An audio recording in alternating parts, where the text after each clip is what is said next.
All right, are you rolling? No. Episode 16. Joseph, how do you say your last name? Baydoun? Baydoun. Baydoun. I knew I was close. I at least knew your last name. Yeah. You are my 16th guest. I am very impressed that you got this thing going. I got to watch every episode, honestly. Are you impressed that I got it going in 5 minutes because you was a half hour early and I was up at Toots drinking beer with my buddies? Yes. And I was turning into my neighborhood because I thought I got a half hour to get set up and I knew my cameras were, I'd used them on another job.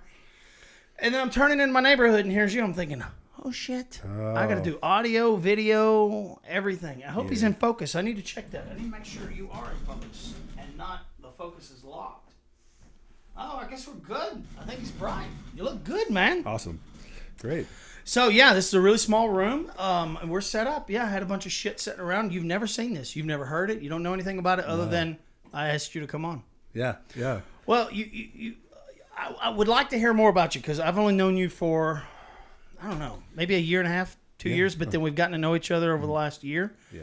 And had a handful of conversations every time we've been together. I've enjoyed being around you. But I don't know a whole lot about you other than you're in the military. Yeah, I think Greg, he's pretty much the guy that is our leader of the Jeep group.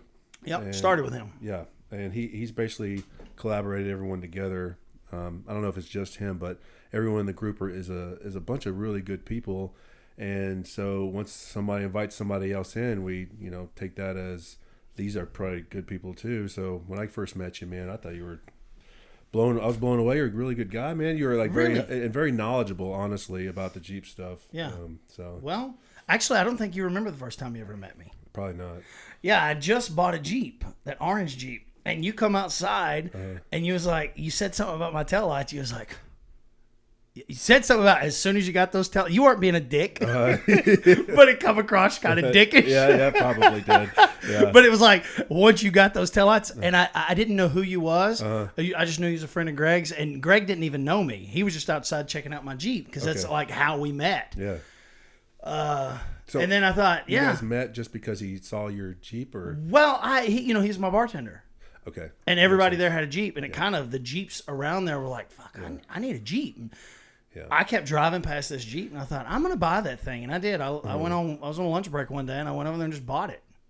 Literally, I test drove it on lunch. I said, do the paperwork. I'll be back when I get off work, and I'm buying it. My wife is always on my butt about being a Jeep snob. Yeah. Like, there'll be a Jeep coming down, and I'll rip it to pieces. Mm-hmm.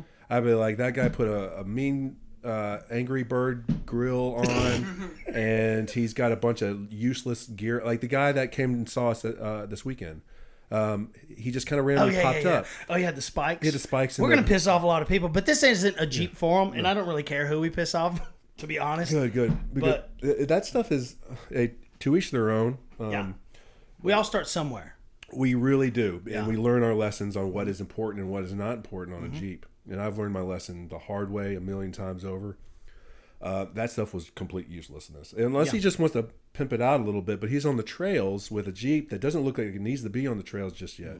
Especially the path that we were on. Yeah. So. That's what I learned. That's how I learned what a mall crawler was. Yes. And I mean, they look good. If you're into that. It's I was fortunate enough I've been in off-roading my whole life. Yeah. And I always admired Jeeps, but I was more of a Bronco guy, F-150. I appreciated old school Chevrolet. So I guess I had a Bronco. Yeah, I had an OJ Bronco, the last one, the white. I had a white. Yeah, well, mine was 95, so I guess it wasn't the last. 95, 96. I fell in that weird age, and it was white. 95, just 96 the same thing. Yeah, I had one. So I never was into the Jeep stuff.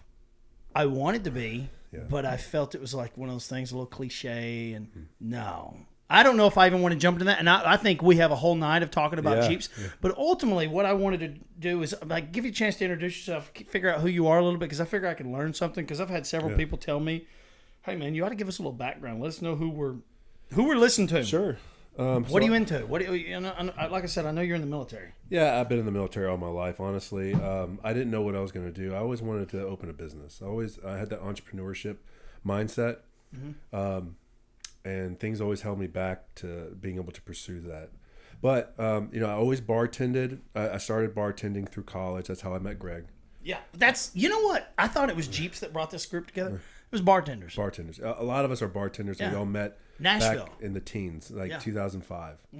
2005, 2004 is when I met Greg. So, and Inez and a bunch of the other people. But yeah, so I started there bartending, and through college, I went to and got my degree in entrepreneurship and business, and really didn't use it. I did own a bar called The Goat. It's in Antioch. How ironic. Yeah, not the Goat. I'm sorry, not the Goat. The Turtle. The Turtle. The Thirsty Turtle. The Thirsty Turtle. Where was it at? It's in Antioch. Yeah, it's a Is it sports still bar. there? Yeah, it's still there. Yeah, I thought so. They opened up one here in Murfreesboro, but I don't think it's open anymore. I had no idea you was a bar owner.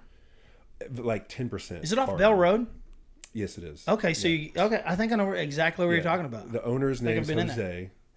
He allowed me to buy into it, so I bought into it for like 10%, and regretted it ever since because the bar manager and owner have such a high responsibility that I didn't have a family life. Like I was constantly at that bar, and the bars bring in bad things. They bring in drugs. They bring in fights. They bring in all this other stuff that isn't good for families. Yeah. So I decided, since I was already in the military, I was in the reserves in the Marine Corps. So you were in the Marine Corps. Right. You got in. When did you get in? 2004. Okay. No, actually 2003. And 2004 is when I went in my first deployment to Iraq. Okay. So, You came back and you were in the reserves? Yeah, so I joined the Marine Corps for the reserves to go to college, and then the first thing they did was send me to Iraq. So, yeah. I got out when you were getting in. Okay. I got out November 3rd, 2003. Oh, wow. Veterans Day. Yeah. That was my last day. That's what it says on my ID. Okay. That was my last day. How crazy is that? That is nuts. Yeah, I got in 97, got out 2003. What was your job? I was an 88 Mike in the Okay. Army National Guard. Okay, Truck driver. Yeah. Cool. But I told CT, and I won't tell the whole story, but I actually said it backwards. When I moved from Tennessee, I went up to Indiana, Chicago area. Yeah. And I joined a unit in Valparaiso. They were 12 Bravo. They were demolition. And they wouldn't let me stay. They said you had to fulfill your obligation as an 88 Mike for 6 years, otherwise you would lose your bonus. I was like, okay. So they switched me to a unit in Gary, which had nothing. It was just me and one other dude. And we were driving around recruiting people for the last year and a half I was in. So I drove a white, what was it, Bluebird, like military bus. I was the only one licensed to drive it because I was the only one that had any kind of license. Okay. So that was my last year and a half in the military, was riding around Chicago land area recruiting people and taking people to... So were you a recruiter? No, we had no one. We didn't have a truck. Okay. We were a 88 Mike company, and we didn't even have a vehicle, not a Hummer. We didn't have nothing. They gave us a bus, and we just literally, there was like 12 of us by the time I got out. Back then, and I've heard multiple stories, is that the National Guard is a good old boys club. It is. And they got away with so much stuff, you can't even speak about it. It's nuts. Yeah, I guess now technically I've been in 3 different units, and yeah, it's a different lifestyle. I really enjoyed myself. I didn't like it in the beginning, but and I don't want to go into my whole military career because I did that in the last podcast. I guess if you wouldn't hear it, you could go into it. But I don't know why I said yeah. So when I was getting out, you was getting in, I guess. Yeah, I was in the reserves. I joined the Marine Corps Reserves infantry. I was a mortarman, and the first thing we did was go to Iraq in 2004. Came back. And then they took volunteers to go on another deployment back to, and this is Fallujah. This is the big Fallujah thing. And so did that. 2007, 2009 is when I got stop loss, basically. I was about to get out, and they're like, nope, you get out May 19th, but we're getting deployed May 1st. So I went back to Iraq. For more than 18 days, I'm assuming. Yes, for more than 18 days. Which, you know what? I'm proud I did. Yeah. You don't want to go, but at the same time, you're proud that you did. I was devastated. I prayed to God. Brennan was born June 3rd, 2003. When I found out Rebecca was pregnant, I just thought, okay, I don't want to miss his birth. So I made all these presents. I'd send me wherever you want to. Just let me see my kid born. Yeah. Well, I never had to go anywhere. So it was I had a very mixed emotion because I went into the military to serve. I didn't necessarily want to go get shot at or shoot anyone, but I wanted to serve in some capacity. And I felt like, I didn't beat the system. It just happened to work out the way it did. Like I would say 8 months after I left my unit in Tullahoma, 8 or 9 months later, they got deployed. Right. No one knew who was getting deployed when after 9/11. It was a really weird time. So, yeah, I just felt like maybe I was lucky, but there was always a part of me that didn't get that experience. You know, I wanted to hate being over there. I wanted to be over there long enough that I hated it because I had so many friends that did. Yeah, it was 9/11 that actually drug me into that. Yeah. Like, we were watching it in high school. I graduated high school in 2002. And I was watching it, and I was like, I found the first recruiter I could find. It was a Marine recruiter, and I was like, I want to go. Yeah. And so it took me a minute to go because I had to get surgery on my knee to take some metal out of my ACL because of football, but and rehab it, and then I got to join. And so I went. But you know, after reserves, while I was in the reserves, I was also attending MTSU and bartending at the same time, living it up. I didn't really take college very serious. I was bartending, making good money for a kid my age. I was making over $1,000 a week and living it up as a single guy. I was loving it. So that's a lot of money back then. Yeah, back then it was like a lot of money for me. I mean, for a young dude, that'd be a lot of money 20s, now. Yeah, I was like, hell yeah. So yeah, after that, after my last deployment, I came back and I recruited for the Marines for 2 years, and I was in a position where they weren't allowing me to get promoted. So I was at E5 and I needed to get E6, and I was struggling because I needed to stay in. I wanted to stay in active duty wise, and so a National Guard recruiter, his name was Jay Johnson, good guy, good, happy, good. Big heart guy, and he got me in with the National Guard, and so I became a recruiter active, and that's where I'm at today. That's awesome. I joined the Navy, and I won't tell this story again, but I joined and went to MAPS, and my buddy, we went to that Battle Buddy program, and he backed out, and a good close friend of mine, ironically owned a bar called the Millennium. I don't know if he owned it at the time. No, because he bought it, and he opened this bar in '99. So anyways, he became a bar owner. But he was an Army recruiter. I'm sorry, Army National Guard recruiter. And he's like, dude, just come to...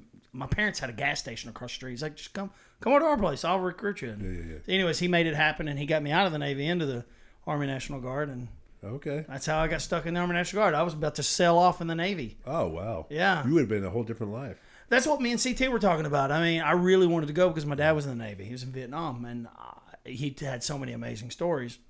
Yeah. But... You know, it would have been I would have had a great life.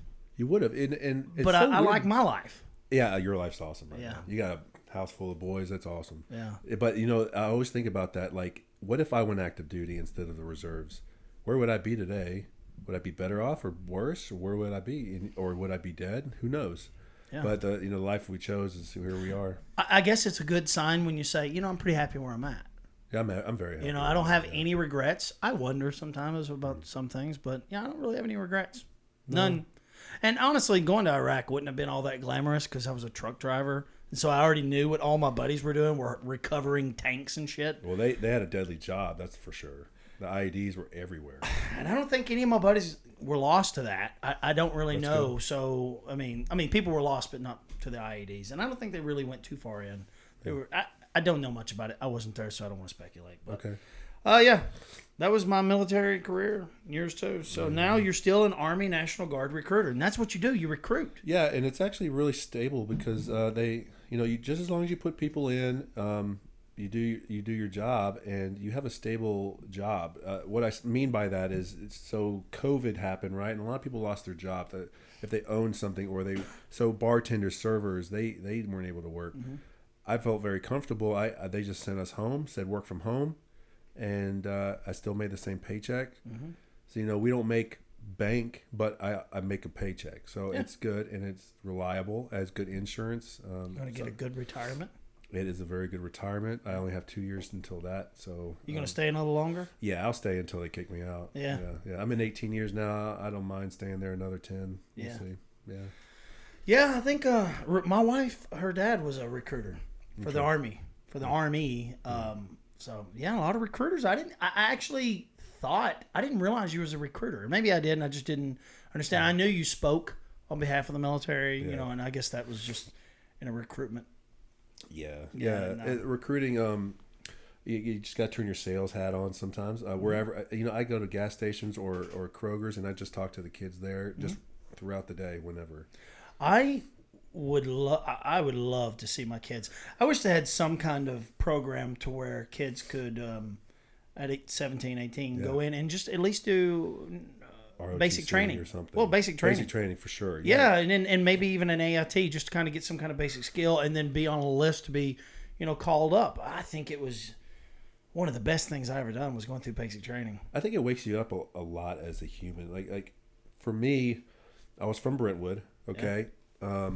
Grew up, my dad didn't just hand me everything, but I grew up in a really nice household where I had what I needed. And I always felt like I never knew what life was about to hand me. Mm-hmm. And honestly, if I didn't join the Marine Corps, I'd probably be a piece of shit, honestly. Yeah. I was just not on a great course. Well, I feel bad for all the kids that live in this neighborhood because they don't...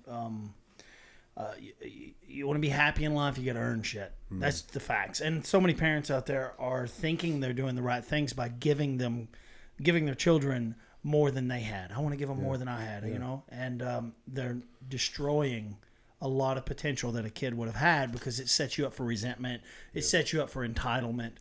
Once you condition someone once you condition someone to the point that they expect it, well, that is the beginning of entitlement.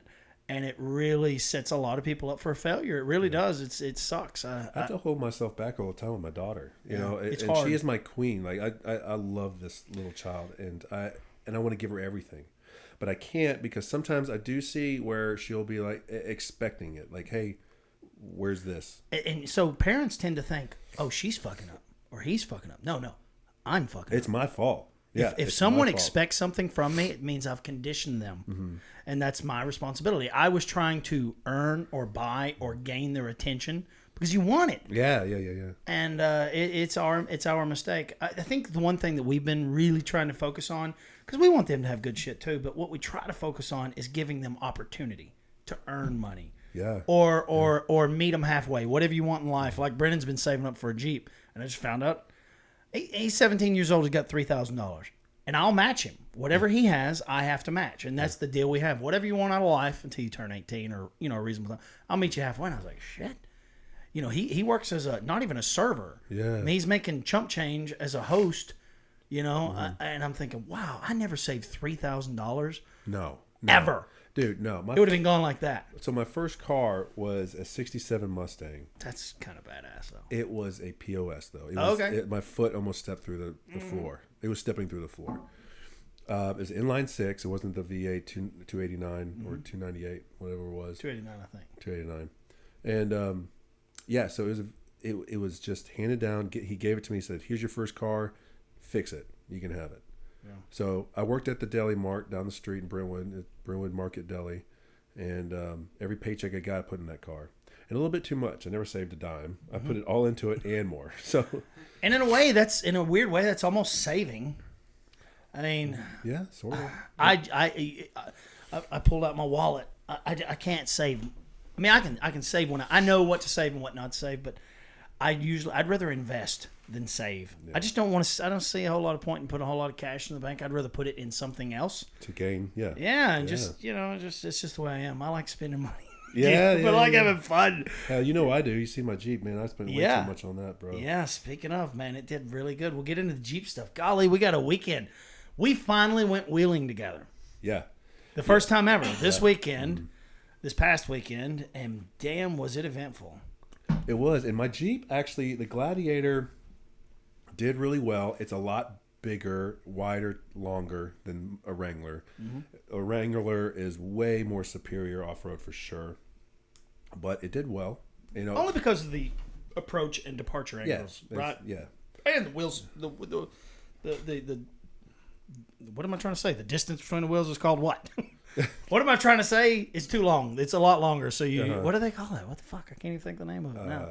It'll come to me later. Yeah, I'll think about it. Fuck. Something very common. People are yelling at me right now. Yes.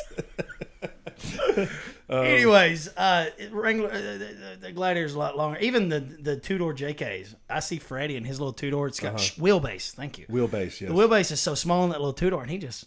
But there's disadvantages and advantages depending on what you're doing. So everything. But now you're sitting on a beautiful Gladiator. Very cool color combination. black, red pinstriping, 40-inch tires. Yeah. And it did really good. I was worried you might get scratched up being it was black, but it did scratch up a lot. I saw that. You won't see it in the dark, but it's there. But I'll get it waxed. I'll buff it out. I don't really care about that much. It's the you've got the new kind of worn off. You put some miles on it. You're ready to go have some fun in it. Yes, and a year and a half later, after buying a brand new Gladiator and babying it, I was ready to take it off road and see what it can do. I mean, I've invested so much money into off roading. I'm not going to just not take it off road. So, yeah. Well, a lot of skeptics out there, I'm certain, were like, is he ever like people that I don't even know that know you? They just know the Jeep. Yeah. They know this big, massive dude that drives this beautiful black Gladiator. It's like, is he ever going to take that thing off road? Yeah. And it's almost like you're getting punished. Like, are you going to take that off road, or are you just going to be a sidewalk queen? What are you going to do? Listen, man, people just hate. Yeah, you know what I mean? They want to see yeah. it out there, and but anyways, that's just people. None of that bothers me at all. But at the same time, I'm like, hey, man, I'm the one that pays the payments on this. You're thing. exactly right. Yeah, I mean, it's well, black was it's beautiful, but it's easy to scratch, and that's the problem. Let me have one of those. I don't care what flavor. Yeah. You're right. When I went to buy this thing, they only had like 3 colors. And it was between the black and the white one, and I saw a white one, and I really liked it. But they pulled up with the black one that I have right now. It's a Rubicon with every option on it, and I was like, oh, that looks so sexy, clean. It's so sexy. I want it. And I stayed there, and they knew I was going to buy it. They weren't haggling with me. I had to pay basically sticker price because they were like, oh, they're flying off the lot, and I was like, okay, whatever, I'm buying it. And so they had me by the balls, and I bought that Gladiator, and I really wanted the one that CT has, the color. Yeah. I like the desert. Sand, desert. Yeah. I love that color. That and orange. I really like those two. Yeah. Well, I mean, you got it to where you wanted it, and you weren't going to shortchange it, and then you took it wheeling. I did, and then we had the big incident. Well, yeah. Well, honestly, I can say 10 minutes into the first night, there was several incidences. So maybe it's an indication of what's to come. Yo, look, I spent $1,000 just for the room and the tickets to go wheeling, and we did like 4 or 5 hours worth I of know. wheeling. Wasn't that disappointing? It's like, yeah, but that's part of it. I wish we were in a cabin all together. First off, we have the most expensive hobby we do you could ever want. It's crazy what this hobby costs. And gosh, who was it today that said it to me? It was my brother. My brother is the opposite of me, right? And he was like, I don't get it. So you guys put all this money into your Jeeps, and then you take it off road and you damage them, and then you have to upgrade them. So is this fun to you? I'm like, you try to see what it can do. Yes, I mean, without breaking, and then once it breaks, that's the excuse to okay, I need bigger, better. Yeah. Every time I break something, I upgrade it. Yeah, I'm just like kind of inside, like yes, I can upgrade. Yes, yeah. I'm waiting to break my front axle. Seriously, I'm just dying. Like I wasn't as lucky as. Never mind. Go up to the wife and be like, hey, I need a new one. Might as well get a Dana 60. No, listen, I wouldn't tell her. Wouldn't ask. I'd be out there, my kids would be out there wrenching one day, and she'd be like, hey, what are you doing? I would just change it. She's so used to me. She doesn't question. She doesn't ask. She don't bitch. I have the greatest wife in the world. She's like, oh, well, okay, good luck. Is, man. You're a lucky man. She's great. Yeah, she's pretty cool as awesome. hell, man. Yeah. As long as my bills get paid, my part, as long as my money goes into the bank and she doesn't see anything missing there, any extra money I want to make, she doesn't question, doesn't ask. She lets me do what I want to do. And it all goes into the family. Every extra dollar I make does go into either some sort of an investment like an RV or house or vacations. We like to spend it on having fun. Cool. But, so our eventful weekend was... I don't think we could ever explain exactly what happened to where any detail to where people would understand, but I can tell you the pictures that were posted, man, got a shit ton of traction. Yeah. And I know the video never really got released because the audio was cut from it, but we had a friend. The video didn't do it justice, I feel like. You had to have the audio. She fell way further than the video looks like. Yeah, if you see the angles, so Rebecca was way down the hill. Okay. And she zoomed in with her phone. Yeah. And so what it was, we were coming down a trail in Windrock called Trail 16. We're about 10% into the trail, and it has these massive rock steps. And I would say they are 3.5, 4. I mean, these are massive boulders, and it's basically you slide down on the belly of your vehicle. It's like metal, just the whole way down. Yep, it is. Drop. And we were bringing people down one right after another, and it was a friend of ours' turn. She was brand new into off-roading herself. Been on a ton of trails. I was so used to her and her sister and her daughter that they did everything. I would see Knott and Raina. Raina climbed that hill. So in my mind, you don't think that they have any limitations. And I just didn't realize how nervous she was. And I was guiding her down, and I picked the wrong time to encourage someone, because the way she was coming down, it was kind of dropping hard. She was going from gas to brake. And I was like, if you use both feet, you can control that. It was the wrong time to be explained. I should have let her get all the way down and then give my opinion. And I think she was nervous as shit, and it's something to be nervous about. And you're coming down a cliff, which drops off another cliff, which drops off a mountainside, which is not straight down, but I would say goes 1,000 feet at a 45-degree angle, maybe. Yeah. It could have gone way further, and thank goodness there's a lot of things that played the part that people didn't get injured. Nobody. And she stopped early. She could have gone a lot further, like you said. And actually stopped. The stop was the softest part. Yeah, right into a brush. It was trees. Trees and brush. But the way it stopped, it was just super. It didn't even set off the airbags. But she came off the top. I don't know if her feet got confused. I don't even know if she was doing what I was saying. I just know that the gas pedal got hit, came off one ledge, off another ledge, and it just went flying. Yeah. And completely broke the whole front end. And we spent... Everyone's running. I'm running. Screaming, running, squalling, crying. Everybody's thinking... I thought kids were in the vehicle. Oh my God. I thought the kids were in the vehicle. I didn't know who was in that vehicle. We were falling down the hill trying to get to her. And then just get down there, and she was frozen. Yeah. We were looking for kids. Was none. She said, I got them out. And it was tough. It was a tough situation. Yeah, it was. And I've never seen anything like that. And I've always never inside wanted to see something like that, but that was not fun when it's someone you care about. So no, if it had been a random stranger, I'd have been scared for them. Yeah. Because all I kept thinking was something coming through the windshield. We don't think about that, man. The risk that we take sometimes. We're reactive, and that's life. I mean, in the job that I'm in now, we're always trying to measure risk and life and the possibilities, and it's so hard. And something we're always talking about is close calls. We kind of overlook close calls, and close calls may be the indication of, maybe we should take this a little more seriously rather than laugh about it or hide it. Pay a little more attention, because we're so reactive. Right. It's only after something catastrophic happens that we learn our lesson. We're not proactive, because you can't think that someone could accidentally hit the gas pedal. You just couldn't imagine that happening. And the thing is, we have to take these things home. So a lot of it's still stuck up there, and her insurance. Oh, I think I read they. So yeah, we tried dragging it out. We did so much trying to get it out. We're up there till 1:30. Yeah, up there, fire. God. Yeah, we was trying to get people to bring us marshmallows. I'm on the way home by then. I'm like, hey, I gotta go, and I felt bad doing it, but there's enough. No, you had to go. Indians there was man. way too many people. That was actually the problem. There was way too many people, and not saying that negatively. I'm saying if it would have been 2 or 3 people, there's less options. Yeah. And in that case, less options are probably best.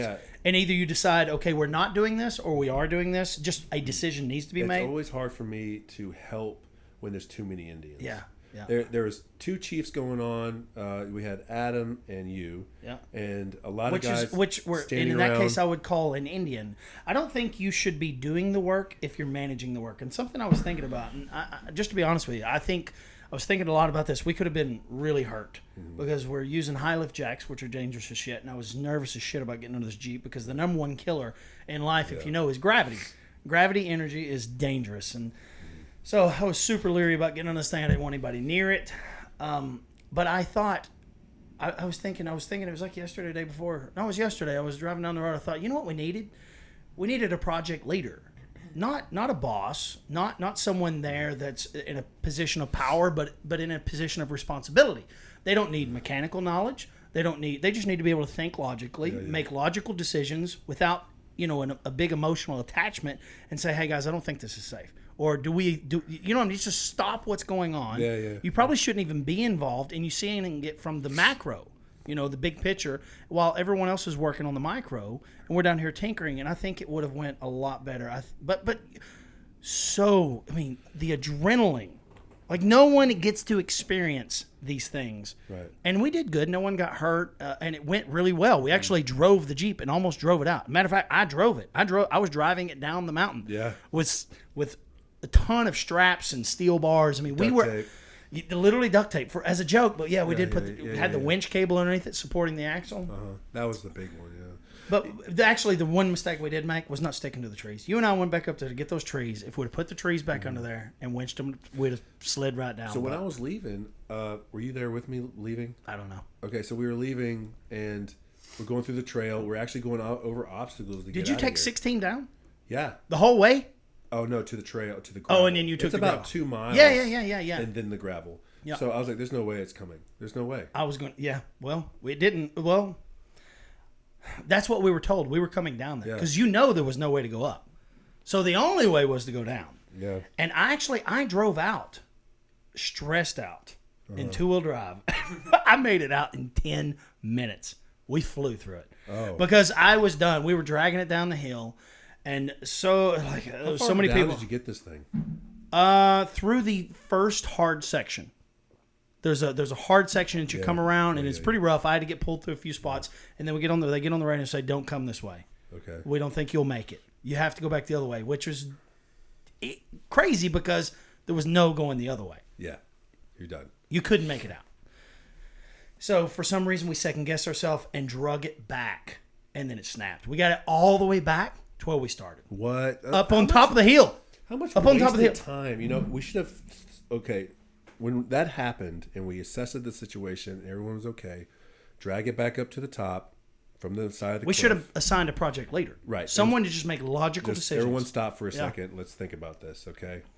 Say we get this thing back together. Yeah. Is it even able to get through here? Probably not.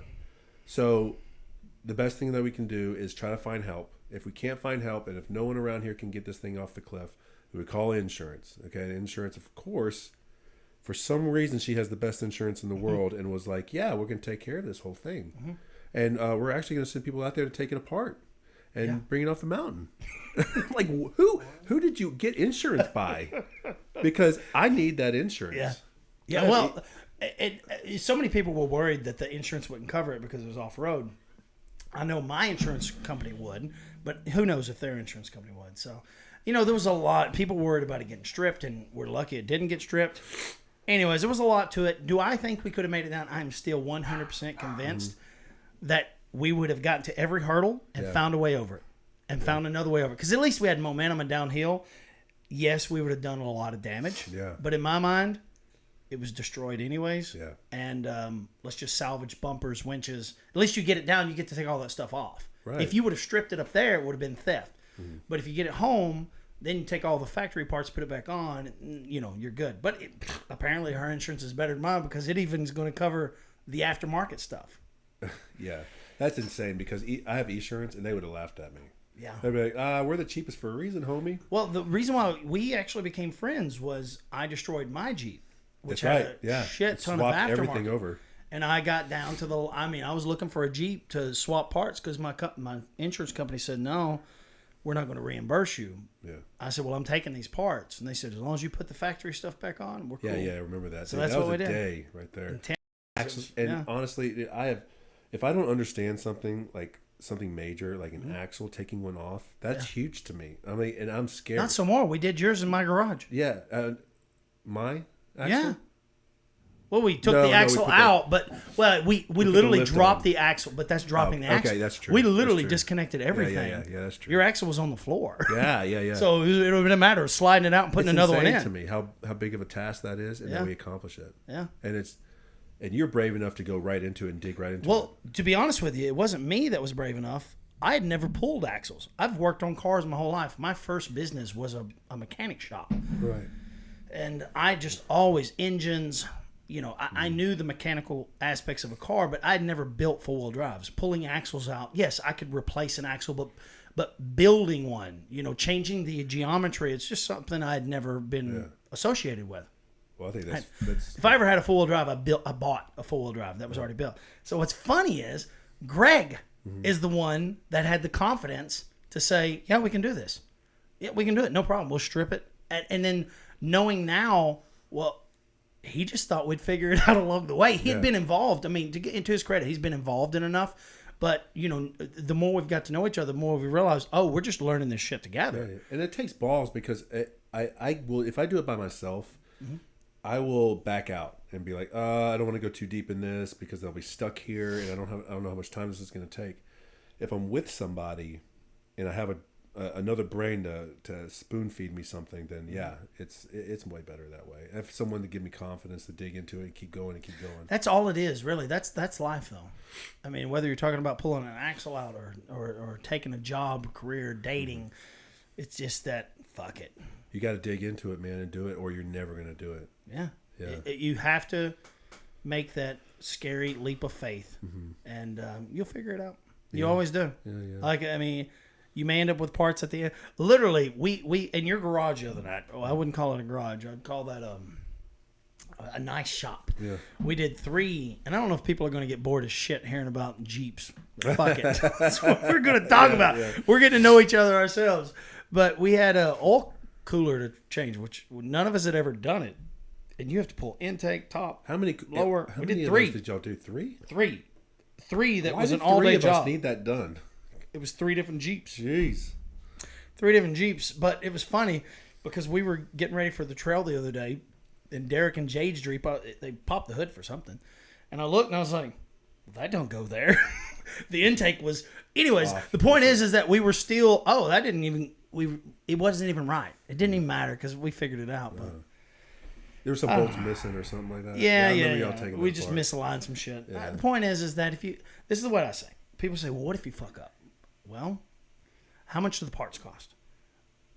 I look at it like that and I say, well, the parts cost $250 or $1,000. It doesn't really matter because if you pay to shop, it's going to cost you 3-4 times that. Yeah. Think about the knowledge you've gained in doing it wrong. That's when you actually learn. Yeah. You don't learn by doing it right.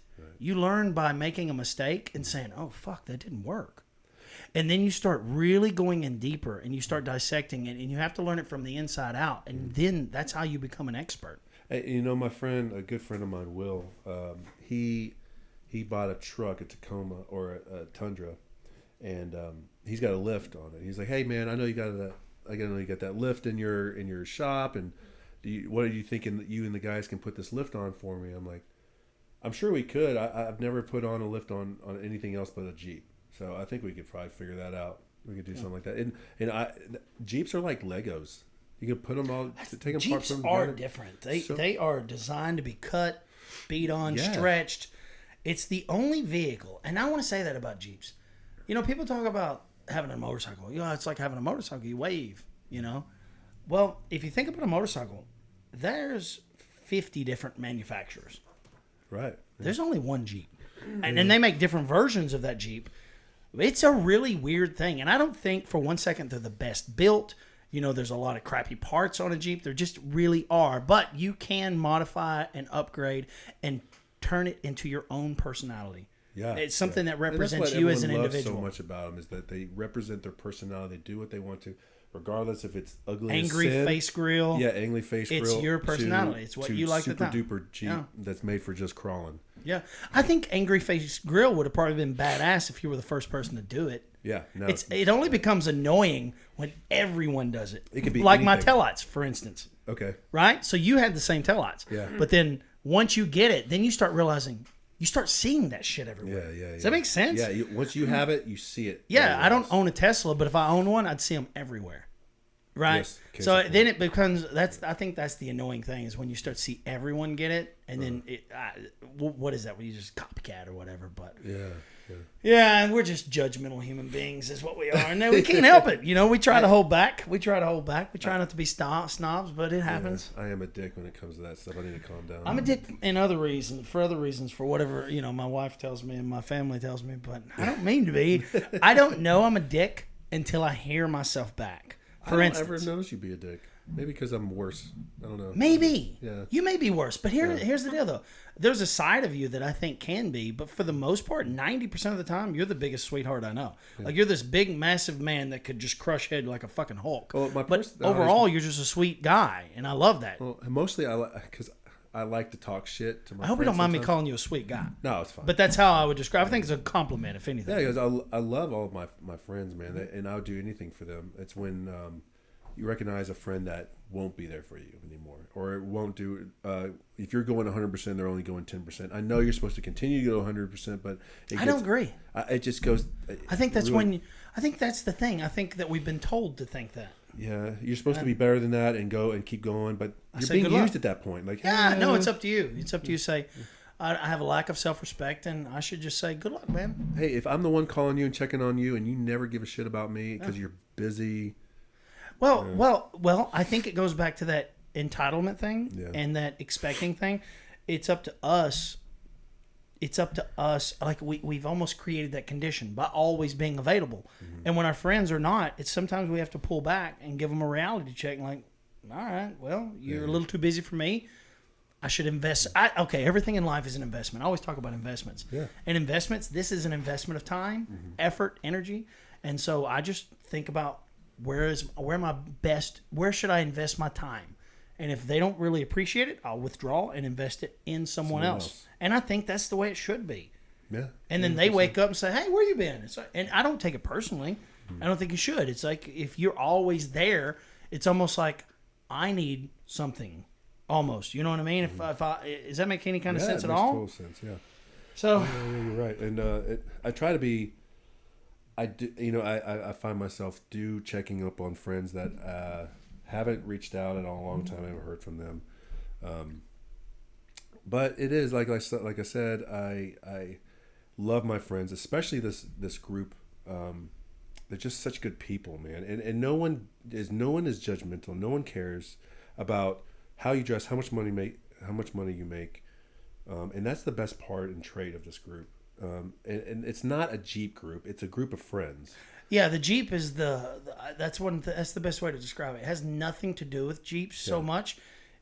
It just happens to be something we all have in common. I actually despise Jeep groups, if that makes sense. Like, I agree. I don't like them. I despise groups. Period. Yeah. Clubs. I don't want to be a part of anything that has a treasurer, a president.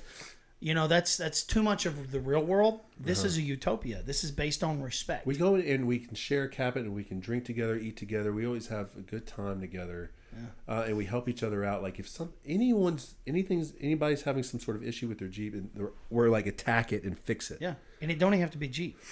Anything. And so the thing that I don't like about Jeep groups is that it's like a Karen is the president, and they're like, guys, we're going to go on a Jeep ride together in the countryside. You have a trail boss? Yes, and we're going to wave to each other, and we're going to have a great time. It's disgusting. Yeah. Whatever makes you happy, but I don't want no part of that. It's when they get too big.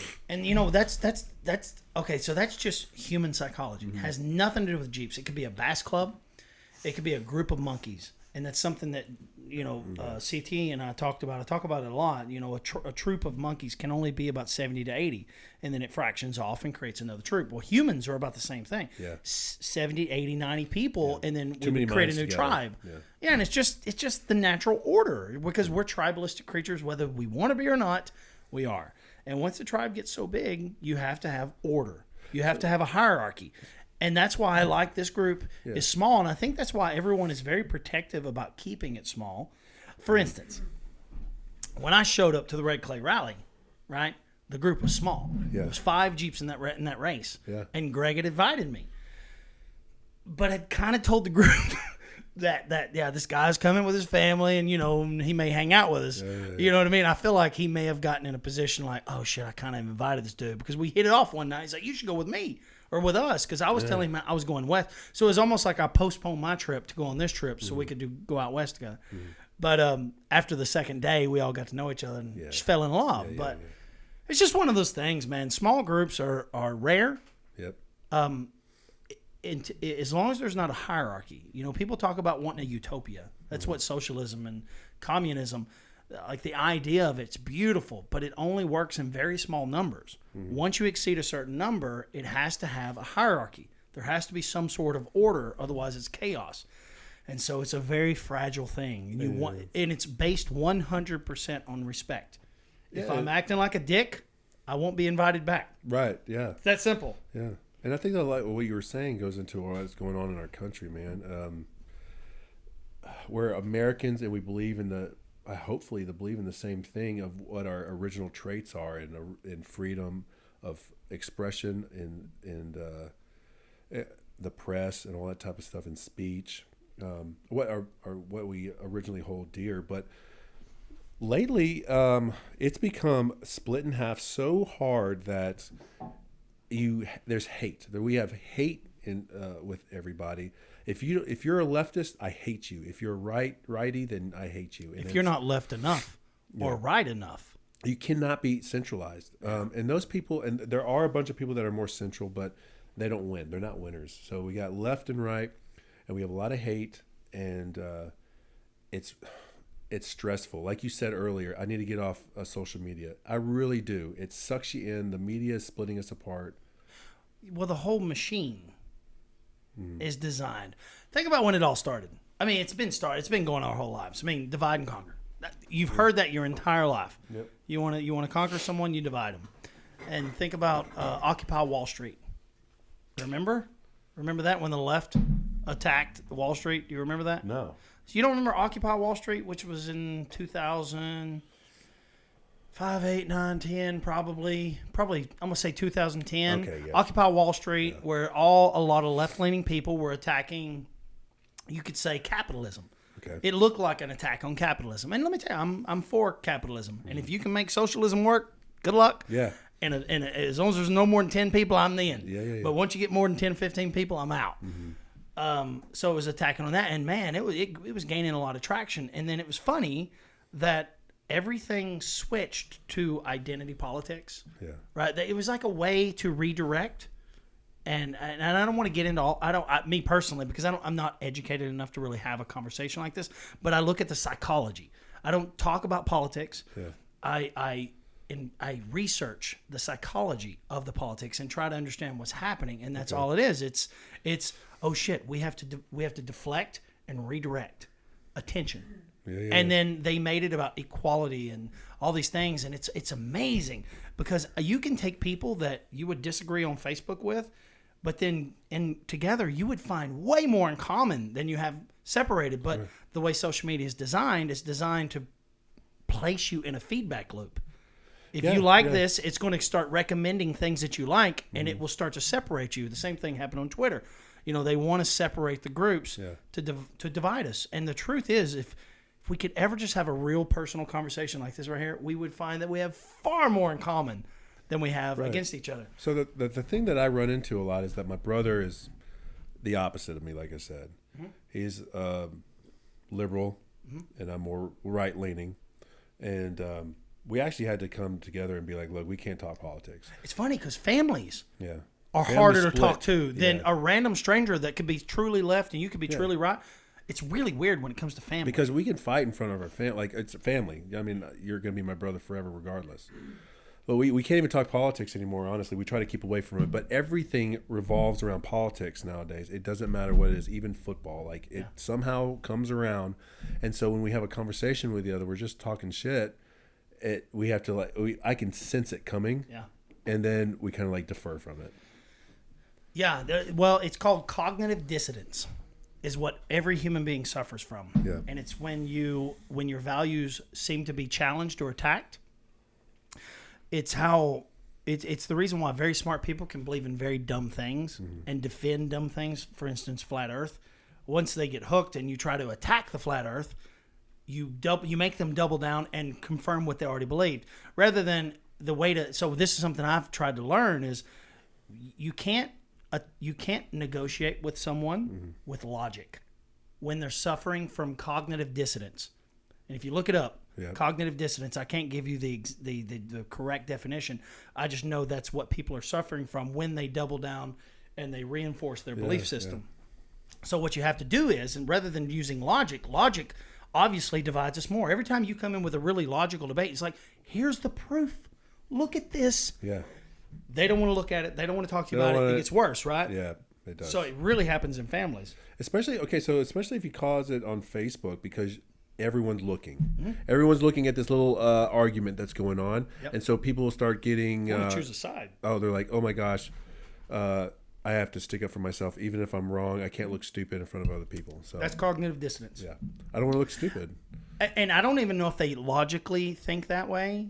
So denial. Denial is a defense mechanism that we have that protects our ego when you know what I mean? We can convince ourselves of some really crazy things, when we're in denial. And when we finally come out of it, and we only come out of it when it collapses. We're like, what the fuck? Like when there's a fight, you and I could start arguing to the point that we fought. And then we're like, why was we fighting? That was so dumb. Yeah. Like when it's all over, it's when it's so dumb. So almost like maybe the Civil War. It took a war to say, all right, this is kind of stupid. So many people died, but we're done now. Yeah. But so what I'm learning is the way you debate with people that you don't use logic. You try to find common ground. You try to find things you agree on. Right. You say, well, do we agree on this? Or you try to find things that you can agree with them on. Yeah. And then that the poles start to shift. It's just basic psychology. We are so manipulative. Like human beings are so vulnerable. It's ridiculous. And I'm not saying it's a bad thing. I'm saying you can, instead of trying to find what we're different at, try to find something that we agree on. And so me and my family, we have really turned around a lot of our differences by practicing this. Okay. And it's really working. I've tried that before too, and it does work. You're right. Look up cognitive dissonance. Yeah. And once you understand that logic is the last thing that's going to work. It only divides more. Yeah, you're right. And this is something that I've recently learned in the last couple of months, so I'm researching it heavily now. Yeah, and I can tell, but when someone compliments something or tries to understand what you're trying to say, then the two can actually come to agreement on something. But it doesn't happen every time. It only takes one person. There's always a troll or some dick on Facebook. That's the only place you can't do it. You try, and they're like, "No, F you." It's like, okay. Well, I mean, I would never communicate with somebody on social media. It's just not me. I'm not capable of going on there and typing and giving my opinion until I get drunk. Yeah. But even then, the other night, when I posted the picture of the Jeep, everyone just automatically assumed it was my Jeep and we couldn't recover Me too. And I was like, bro, I have a black Gladiator. This is not my Jeep. Yes. Well, I mean, these are people that didn't know me at all, and you had people that knew you that was like, is that your Jeep? Yeah, I was like, no, it's not. I actually seen that. But as the night went on, yeah. It's like mine's black with a little flat. That's funny. I remember the emoji. Yeah. So the night went on, and anyone that was trying to be a troll, time to learn how to stick weld. I mean, I'm not even going to reply. You know what I mean? I fixing shit, making shit my whole life. I think he can't help it. Yeah. Just let that one go. Or they're trying to get a rise out of me. But there was some that would say something, and I would just, anyways, before it was over with, I ended up becoming friends with a shit ton of people that started off making a comment that they didn't quite understand, and then we ended up becoming friends through the whole thing. Like I got guys that invited me out to go, and they weren't trying to be dicks. They were just very good at recoveries and this and that, and they would make some obvious statement. And then one guy was talking about needing axles. I was like, shit, I just need marshmallows. And I sent a picture of the fire, and we ended up hitting it off. But I think comedy and trying to find some kind of mutual ground. As a matter of fact, I went to his post, and I seen that he had an American flag. Yeah. So I was like, nice flag. Or whatever he said, I was like, blah, blah, blah, but nice flag. I was trying to find something like psychologically we could agree on it. Yeah. Bam, it changed everything. It's so funny you say that, because today when I was, again, with my brother, he gave me a ride from Nashville back to my house. And we were dropping something off in his ex-girlfriend's mailbox for their child. And I noticed next door, and we're in East Nashville. This is liberal utopia. You know what I'm saying? Yeah, I got friends there. Can I have one of those beers, by the way? Yes. So I'm in his car, and I look over there, and there's 3 or 4 signs. It says Black Lives Matter. It says Biden. It says gay rights and stuff, and that's cool. But then I saw an American flag. I was like, oh, that's cool. They got an American flag. That's random. I don't You'll never see that. You'll see that with that side. That's cool. And he's like, yeah, that's really weird too, because he's a liberal. He's like, I don't ever see that either. Yeah. Well, I mean, it was cool. They all got to, show support for whatever they wanted to show support. Absolutely. It does. It does. It breaks my heart a little bit that I would say. I think the media. In any, I think anyone in charge, anyone in politics that has been there longer than one term, has more to gain than they have to lose. Yeah. And I don't trust anyone in media, anyone. So I won't listen to them. Whatever they're saying, whether it be on the left or on the right. I'm out. I don't want their opinion. And you're probably smart for that. Well, because they're all designed. Look, you think about Fox News represents the right. Yeah. Well, Fox News represents a void that pays that a lot of money can be funneled through because they're like, oh shit, there's a market for the right. Yeah. I don't think they care about the right. Yeah. You know what I mean? Yes. Yeah. None of these people care about us. They care about capitalizing on drama because that's what sells. I will literally work out to listening to. Carson Tucker or someone, and it will get me so riled up that I'll have a really good workout. Yeah. They're designed, and you know what? And I don't think they mean to. I think the individuals don't mean to. I don't think anyone does. I don't think there's this oligarchy that knows how to pull the strings. Well, I think because you're a really good, happy person. Well, really no, I can see how it happens naturally. Yeah. I can see how it happens in everyday conversations. So therefore, the human nature, because people want to hold on to power. They're terrified to let it go. Yeah. So they can convince themselves through a stage of denial and cognitive dissonance that they're right and you're wrong. And it's just a very natural human thing. I think that the point is that if you're seeking a position of power, you should check yourself. Yeah. That is a very dangerous thing, whether it be the media, a social media influencer, a position of politics. If you've gone to college to be a politician, that's a dangerous thing. I think you're called to that position because you have insight, because the community says, listen, man, you really think about things this way. Maybe you should. And I think that people that are the best for the job don't want the job because it's a huge responsibility. Yes. So anyone that wants the job freaks me the fuck out. So therefore, I tend to not believe in them. Yeah, because they're going to be biased to their own opinions, and they're going to. It's just a very dangerous thing. That's what pulled me to Trump. Regardless if you like him or not, I liked him because he wasn't a politician, and it made me open my eyes to toxic politicians. Mm-hmm. There's politicians that, like you said, go to college to be one, and they just want to be one forever, and they just like drip toxicity, and they're just there to say whatever is best for them to win, to make the most money, and they'll do whatever it takes to keep that power. And it's really something that we need to stray away from. Yeah, we need to get people in power that aren't supposed to, that aren't politicians, business people. Probably some of the best. It was always the best. It was farmers. Yeah, it was a dentist. It was someone that wanted to serve their community for a short amount of time. And I think the secret to it being successful is having the attitude that I can lose contact, I can lose perspective if I stay in something too long. Mm-hmm. As a parent, if I don't get out of my comfort zone, I may be making bad decisions. Right. Like I need to expose myself. What I'm saying is that you don't need to you'll get trapped. And that's the norm up there. They get in a position and they stay there for 30, 40 years. They accomplish nothing. They talk.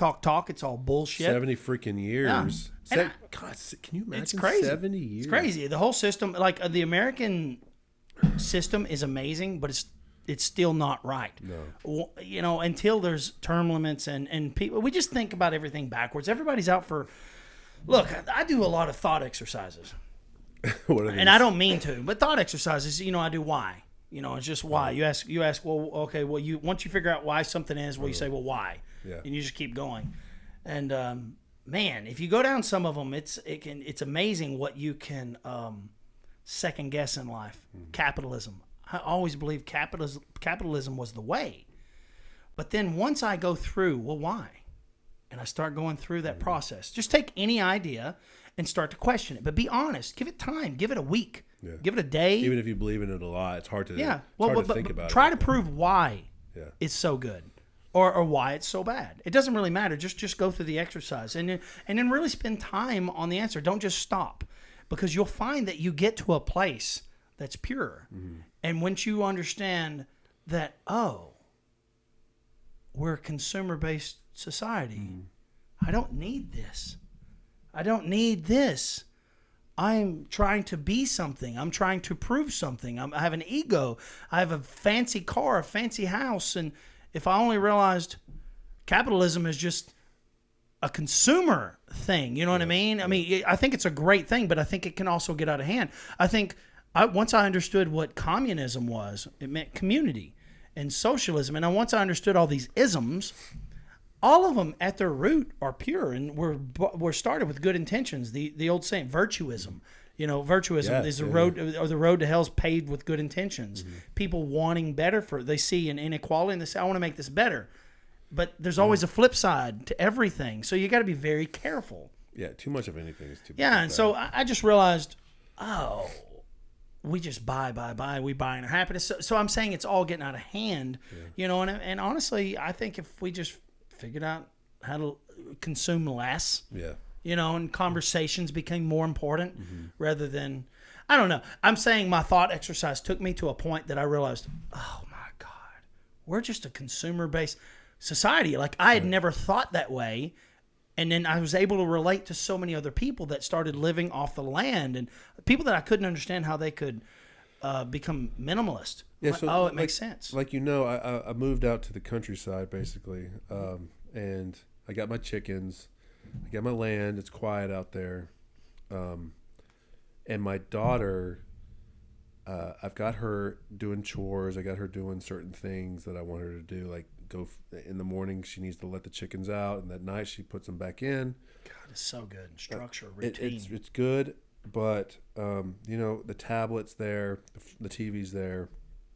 We try to have a family night 3 times a week, to do some sort of thing, whatever game it is. You know, you know what? We don't really want to do that, but we force it upon ourselves so we can better our family structure. And regardless of what it is, we'll make Lily, my 8-year-old, we'll have her create a game for us. If it's silly or not, we're going to play it. Yeah. And her mom the other day was like, hey, for her birthday, I want to give her a phone. My daughter's 8, and I'm like, there's no need for that. I agree with you, but I think we have to figure out another way to deliver it. You're right. Yeah. Okay, I don't want to get off track. Yeah. A lot of people hated Trump, right? Yep. A lot of the things, I'm saying this, it doesn't matter if you're right if you wind up destroying everything in the end. Mm-hmm. So we have to find another delivery. You know what I mean? A lot of things, like Trump was one of the most divisive people I'd ever seen. And yes, he was right a lot of times. And maybe he was wrong a lot of times. And what I'm trying to say is that, yeah, I think you're 100% right. But, man, that's a very delicate thing because we're in a society that it's hard to say, I don't think she needs that. You know what I mean? Yeah, I almost feel like we almost have to say, hey, listen, this is what I think. Mm-hmm. What do you think? You know, and it's a very because just because you think it's wrong, she's going to think it's right, and then it'll be a fucking fight. Me and her actually have such a good relationship. That's awesome. I told her, I know I didn't say I said I'm hesitant about that. I'll let her talk to you when she wants to talk to you or her sister, but then leave it in her bedroom or whatever or where we're going to leave it. I don't want her having it all day. Yeah. I don't want her face being attached to it like a droid. You know, just like, hey, you have phone time now until this, and that's it. I'm lucky. They all have cell phones. They're older. But no, they've had them for a little while, but they don't have any form of social media. Okay. None of them. And I think that's freaking awesome. I think what do you use? He talks to his buddies. I have Snapchat and like TikTok, but I don't. Those aren't normal things. I just use it for communication. I mean, literally every time he don't have a Facebook. Like they're just not really into that. They're not glued to their phone other than communicating. And I'm not opposed to new technology. I mean, shit changes. Yeah. You know, but I got to be honest with you. I am very much opposed to the way social media is being orchestrated and manipulative. Yeah. It's a very, somebody was trying to tell me, you got to watch this thing on Netflix. It was some, the way the social media was. Like, yeah. Well, as soon as I started watching, I was like, oh yeah, well already all this makes sense to me. It's the reason why I don't like chasing likes. It's unhealthy. It chases you. Dopamine's unhealthy. When I would release a video 8 years ago, 10 years ago, and there was likes, oh my God, the way that felt made me want to do it again. And I started picking up. I was like, this is not healthy. This is very unhealthy. So I started thinking, well, I don't want to be in front of the camera. I want to stay behind the camera. I want to just make videos rather than I've got somewhat of addictive personality to certain things. Not everything, not anything bad, but I've caught myself where I'll check my phone, I'll check Facebook, I'll check Instagram, I'll check my text messages and then my email, and then I'll get off.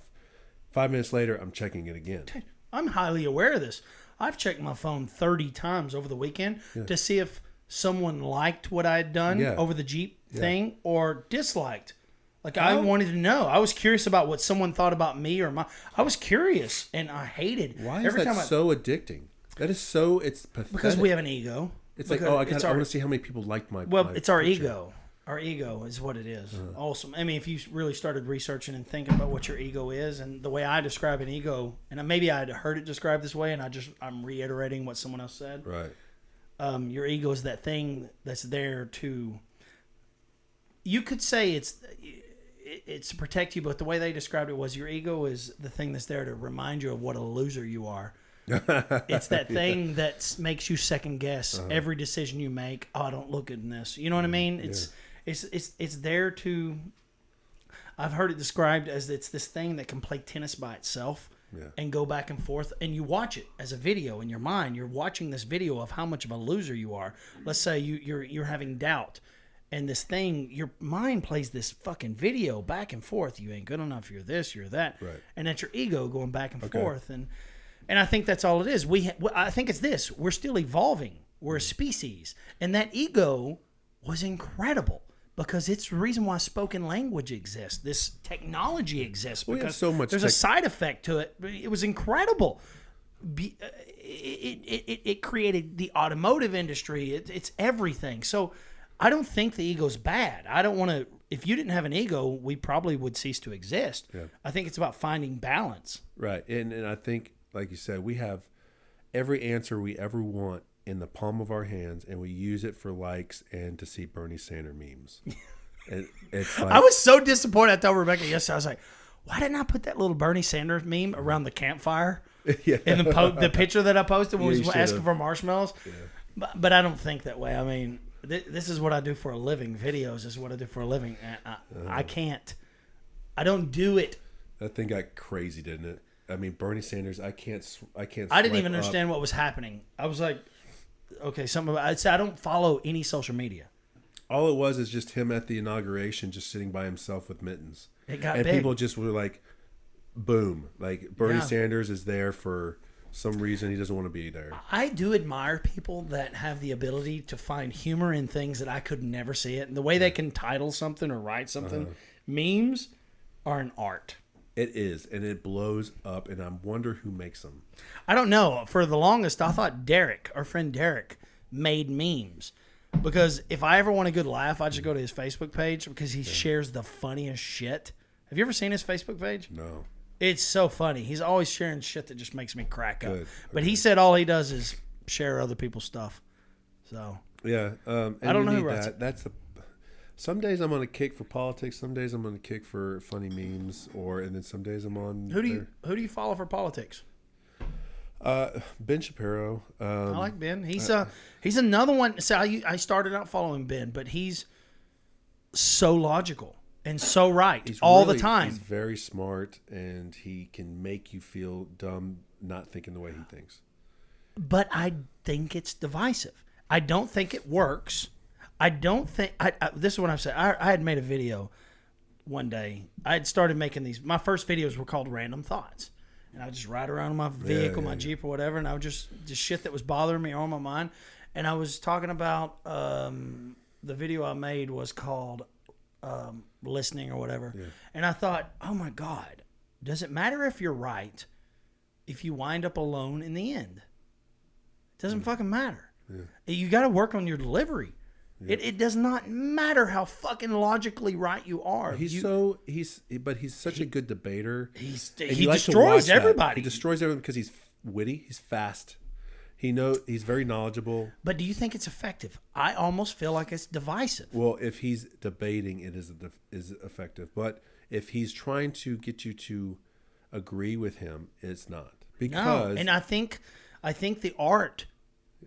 I think the art is being more subtle and being more empathetic. And something I struggle with is empathy. Like my whole life, I was 43 years old before I even knew what empathy was. So I really struggle with trying to understand other people. But as I get older and I've gone through more emotional trauma in my life, I'm starting to, maybe I'm getting wiser. I don't know. Yeah, but older you get. Yeah, that way. I'm learning that. What's more important, what's not. Well, I'm learning that it doesn't matter if you're right. If you just divide us more and more, because I don't. So what are you gonna do? You're gonna sit there and be like, "Yeah, I'm right." So, F you. We're not friends. Well, I'm learning it's an art. It's a skill. It's a communication skill that I've just kind of peeked behind the blinds and said, "Oh, there's a whole nother way." Yeah. Because I've always been like, "I'm fucking right. Go fuck yourself. I don't care what you think." And I've done that my whole life. Uh-huh. And I'll get into conversations, arguments on Facebook with people, friends of mine that think a different way, and I will be very respectful because I know this person. Mm-hmm. I'll see you again, so I don't want to be a dick and be that freaking troll. But if they become, and if they start to demeanor me or say something negative that is towards me as a person, I'll just delete them. Fuck off. Mm-hmm. But I won't ever delete you if we have a disagreement. Yeah. That's silly. I'll unfollow you if I don't like. I've unfollowed a lot of friends that I disagree with, so I don't trap myself into their posts and try to say something that will create an argument. I'll some of them still haven't, and they still pop into mind sometimes, and that's fine. But I'll never destroy a friendship over a disagreement of some sort. I'll keep it very professional in a sense. I try to, at least. But some people go in and they start to demean who you are. Hey, you need to stop doing this. You need to stop posting politics and start posting more Jeep stuff. Yeah. F you, dude. Go fuck yourself. Yeah, I'll post whatever I want. Yeah, my page. Hey, my page, bro. Yeah. Yeah. Well, I mean, look at where we're learning from. We learn from our media. We see a 30-second clip. That's about what they get, 30 seconds, 2 minutes. Mm-hmm. And they get to hash it out. And it's it's the most unproductive conversation you've ever seen in your life. And it's what's trickled down to us. We're learning how to communicate by our influences, which is mainstream media and our politicians. And it's all wrong. I'm just starting to say, yeah, I don't give a fuck who's right or wrong. Yeah. Like if we can't share an idea, and like you and I, that's why I think that podcasting is without a doubt the future, because it's two people that don't even know two cameras are running, or it don't even have to be two cameras. It's just two people that say, I'm going to make a commitment to sit down and have a conversation about something. You had no idea what we were going to discuss. Right. Neither did I. Yeah. I just knew that I knew enough about you that I thought, okay, we can get something started. And I think I could get it into something like this. Yeah. Because this is where I want it to go, because you're a very opinionated person. Mm-hmm. I admire the fact that you have so much patriotic pride. Okay. Right? And you and so many times I feel that I feel like a bitch sometimes because I'm not voicing what I believe in. No, but at the same time, I'm trying to say, okay, but I think we're all wrong. Yeah. I think we're all wrong. I may have said this before on here, but I see it like this. You need a left wing and you need a right wing. Yeah. I just about fucked both those. You need a left wing and a right wing to fly a plane. You do. And it's really good if everybody stays within the cockpit. Yeah. You can have a right seat and a left seat, and that's good because we can have a conversation. And I am with you on this because, and let me say this, it's gotten to the point where we're so extreme now. Now that the plane is tilting like this. Well, why? Because people have crawled out the fucking window. Yes. And the further someone goes out the left wing, you got to send the same amount of people out the right wing to keep the motherfucker flying. Yeah. And so I feel like there's just me and a couple people inside the fucking plane that's saying, if you're in the right seat and you're yelling at people on the left wing, you're fucking up. You should be luring the people back in on the right wing. The people that you have the most... Exactly what I'm Guys, saying. Guys, come here. Let the plane tip to the right. Right. Let them have a little bit.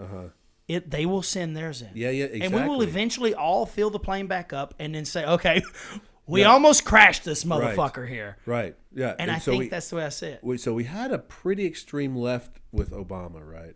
And then so that's what created Trump. Trump went super extreme right, the plane right? went really left. Right. Now it went really right. Dude, now And we that's got what's Biden. And Biden is not a moderate. He's Moderate. not a centrist. Yeah, he's definitely a leftist big time. Well, he's from what he's shown so far, at least. I mean, I hear the term slung around all the time. He is part of the system. Like, I could see Biden like, bitches, I want to retire. Yes. And they have a tiny bit of dirt on this guy. And he's like, they're like, no, you have to run. Now. You were with have to Obama, run. you have to run. Yeah, and it's like, fuck. It's the whole system's bullshit. He can barely talk. The guy can barely walk, talk, anything. They're using him as a puppet big time, and he is definitely not in charge. No, I don't know who's in charge. I have no idea who's in charge. I'm so terrified that Amazon? corporations are in charge. Amazon's in charge. Yeah, corporations. Yes. And then once I start pulling myself out and I start saying, I quit fighting in the micro, like giving my opinion on Facebook, right? And giving my opinion constantly to the people around me and start backing up and saying, okay, fuck, the whole system's fucked up. The right is wrong. The left is wrong. We're all wrong. And we're all right. But they've got us so divided. We're in echo chambers. The left is sitting there. They're in a feedback loop where they're sitting there jerking each other off. Yes, we're right. Yes, we're right. And the right is doing the same thing. That is horrible. That comes to a civil war. That's how civil wars happen. And it's like they want to keep us divided. The media definitely does. And Yes, just from what I watched the media today, wants to be because the media is ran by corporations. Yeah. The media is ran by massive corporations. Yeah. So it all scares me, and I just want us to say, okay, because what's going to happen is we're all going to fight it out, and then we're going to be like, fuck them. We'll all agree after that, after we've killed brothers and sisters and, we've destroyed our entire economy. We're going to literally destroy the whole thing before we finally realize, oh, no, we agree? You know what I mean? And then go after the wrong people. I was like... how would that civil war actually happen, do you think? Well, I mean, I thought about that a lot. Logically, I say that our military is so powerful. Like at one time, I thought, okay, I could see people. You go through the process. It's called I told you earlier, it's called a thought experiment, right? And you think old school people fighting in the street, and then you start thinking, oh no, they know every word I've said. In the past 6 years, every location I've ever been has been recorded. There's no hiding anything. No. They lock down like that. Yeah. And we're all fucked. We're all like, well, the government is so powerful. I just don't see so yes, we have don't weaponry fight the that's government. crazy. The people actually could take down our government pretty quickly. 100%. By voting. Not even by voting. Like if it was violence. I hope that it didn't go to that. I would never want that to happen. No. I would never want violence to happen, period. And I just don't see that happening. I think it's going to be different. I think it's this simple. I was thinking about it the other day. I was thinking about it all the time, but I thought the only way it's going to change is when the left and the right begin to agree, because the left and the right are important. Yeah. Because the right can maybe overmine an area. And the left say, hey, guys, listen, we need to leave something for our grandkids. You're right. And then the left say, we need all these progressive ideas. And the right say, hey, guys, listen, that's getting a little bit insane. Let's pull back. So I'm saying both viewpoints are just as invaluable as the other one. Neither one. Without one or the other, you have a tyrannical government or a fucking, Could you imagine if Congress got together and we were like, hey, we're actually going to sit down and actually logically think about this and not get paid off to make decisions by corporations. Actually come together and make this country better. That would be the day, that they did that. Well, that would only happen after the people do it. Yeah. Because everyone up in power is going to do whatever they think they got to do to stay in power, but they all have so much dirt on each other. There's no telling. The Epstein Islands and stuff, there's no telling how much dirt is on each person. Yeah. And they owe favors. It's all fucking favors at this point. I heard it this way today. Somebody was just talking about it. I was listening. Do you know who Tim Cast is? Yes. Tim Cast IRL. Yes. I've really been enjoying him. He was a left-leaning person when I discovered him, and he's became very moderate, and he's trying very, very hard to be objective, not subjective. Okay. And it's a very difficult because oh God, man, once I get an emotion involved, I become subjective. Yeah. Fuck you. Yeah, and no, then, I believe this way. Yeah, yeah. As long as there's an emotion involved, I feel something, and that's dangerous. So I feel like people like him are really trying to say, okay, this is what I think is happening. The point I'm trying to make is someone on his show said, I feel like we're in an avalanche. Like there's an avalanche that's happening, and there's nothing you can do about it. You're just trying to stay alive. And I was thinking, yeah, it almost has to all collapse until we say, okay. We're tired of living this way. There's certain things that's happening with this president that he's doing. He's doing a lot of executive orders, right? He did, I think, 23 in 3 days. And one of them is that he's trying to it didn't happen yet, but he's thinking about doing, and he's talked about it a lot, is that it's going to make the minimum wage $15 an hour. Yep. We know. Now, regardless of what you think, I just, because my wife is a business owner, that will destroy her business. Yeah. She owns a daycare.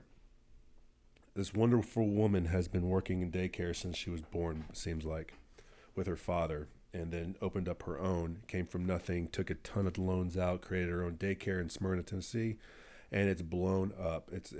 She's the center point of the daycare in this city, and she's doing great. If she was to have all her employees, and she's got a lot because she's got about 180, 90 kids. This is a big daycare.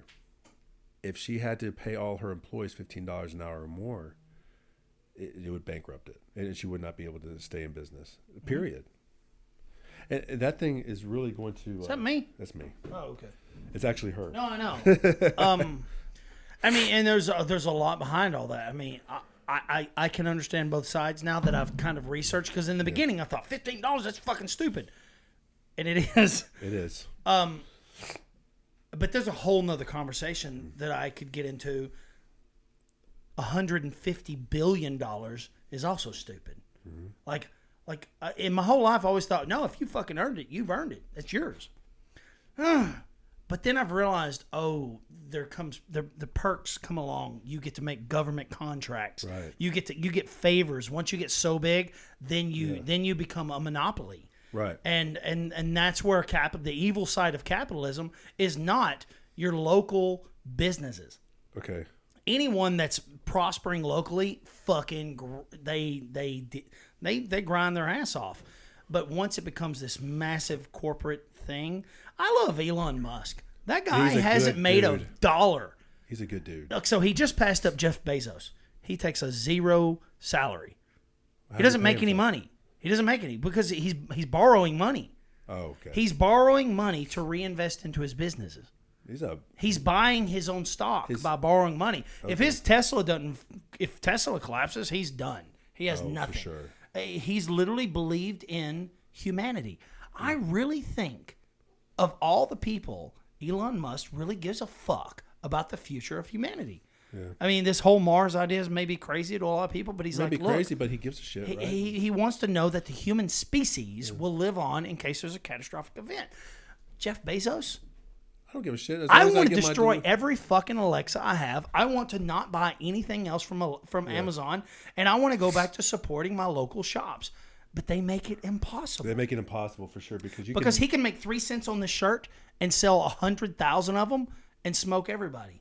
Right. He doesn't care. Yeah. You know, it's so fucked up. How easy it though? He can dominate like Walmart. Yeah. He dominate the whole process of going out and shopping. Well, and Walmart was the first evil one. Yes, it was. It really was. Now it's saying shit to Amazon. Amazon, you can click 2 buttons and have something overnighted, or and it's free. Same day. Same day, shit. And Amazon's right down the street from me. They made it so convenient that we don't. we deserve everything that happens to us. We do. Yeah. If it all collapses, everyone wants to blame the other side, but everyone is to blame. Left, right, center, front, back. I don't give a fuck. Whatever we end up with as a society is 100% what we deserve. Yeah. Bottom line. Yeah. If you don't like it, stop using it. Leave. Well, so tell me this. If I don't know if you know how this works, Amazon, how does that work exactly? Do they buy from other companies to sell? No. Are they the middleman? They are a distributor in a way. Like I could go on and sell microphones, beer. Well, not beer, I don't think. But if I have a product, I can go on Amazon and use them as an outlet. So Amazon, Okay. I mean, they may own a lot of stuff that I'm unfamiliar with. For instance, they own a tremendous amount of server space. They own about 50 that's how something Parler percent. went down. Well, I'm not going to talk about the companies that I know that use it, but I know that the CIA. Yeah. I was thinking about that today. I was driving to work today. I thought, oh my God, think about the influence that the U.S. government has over a private. So the U.S. government can't own anything. But think about the influence. It doesn't have to own it when it influences it any way they want.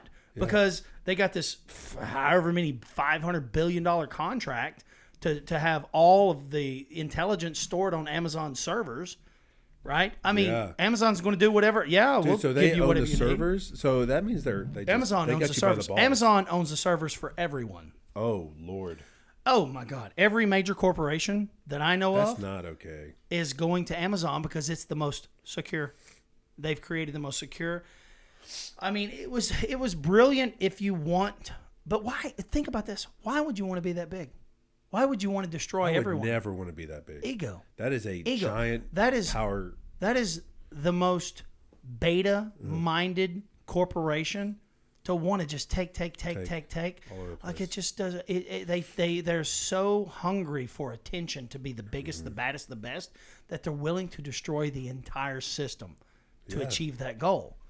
Yeah. And it breaks my heart because, Just like I said, example is Parler, and they're shut down Parler. They're so we're having issues. The Republicans were having issues with social media, like for example, Facebook and Twitter, canceling out conservative mind ideas, and so they created their own. Right? They created their own Parler, which wasn't actually. Do you know Parler was completely about free speech? No, that's what I'm saying. It wasn't even right or left. No, you're right. That's what I'm Parler's trying to been say. around for a little while. It's just about free speech. They do not hold bars. You can say whatever you want, do whatever you want. I would say it's a very libertarian. And when I think about libertarian, I think of small government, free speech. You know what I mean? That's and what now it's all libertarians are like targeted as almost terrorist. It's so fucking insane to me right now. Is, yeah. I don't claim to understand it. I do think that it's going to end. I don't know what that looks like. I have no idea. This garbage on free speech is awful. They're trying to silence the ones they disagree with and call them Nazis or fascists. And they're being the fascists silencing people. You do not do that. I hear this argument so much on so many sides, and I don't care what you have to say unless it's telling someone to hurt somebody. Hey, say whatever you want to say. I don't care if I disagree with it or not.